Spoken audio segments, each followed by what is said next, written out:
Okay, so here we are again.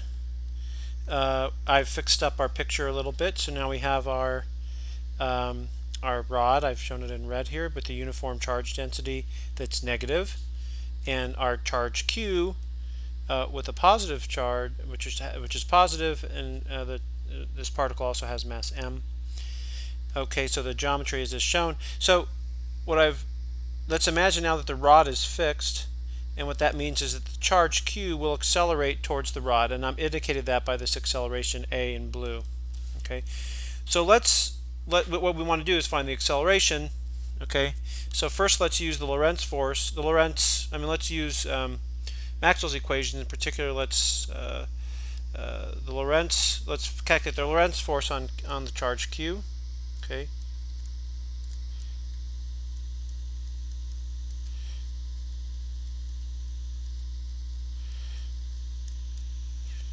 On Q is just equal to, remember, from your elementary electricity and magnetism, Lorentz force has both a magnetic and electric field portion, but since there's no current here, then we just have the electric field portion. So it's the charge times the electric field, and that implies the acceleration, just by Newton's second law, is equal to the force divided by the mass. Okay, so we can use Gauss's law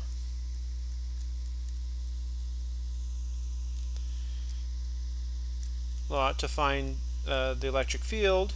Okay, and I'm not going to go through the details right now. Maybe we'll do this for homework. But what you find is that the 2 pi times y, this distance y, the charge from the rod, times the electric field times the length of the rod, is equal to the charge density times the length divided by the permittivity of free space. So again, L is the length of rod,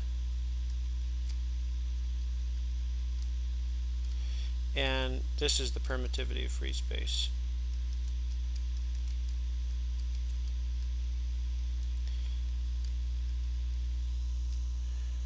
Okay, so plug all this in. You get that the electric field is equal to the charge density. Let's just do the math here. And finally you get an expression for the acceleration, which is equal to charge times the charge density of the rod divided by 2 pi times the permittivity of free space times the distance y between the charge and the rod divided by the mass of the rod. Okay, so this is the acceleration from the point of view where we're at rest with respect, the observer is at rest with respect to the system. Let me highlight this. Okay. Now, let's now consider the case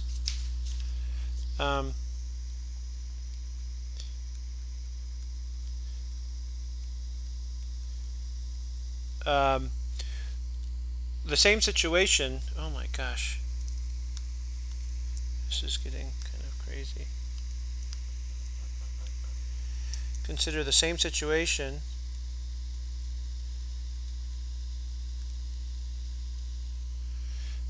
but the observer is now moving along the rod.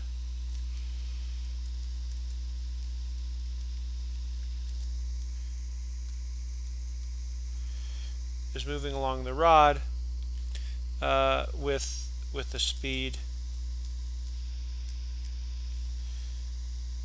equal to v. Okay, so what this implies, right, is that this observer will see a current.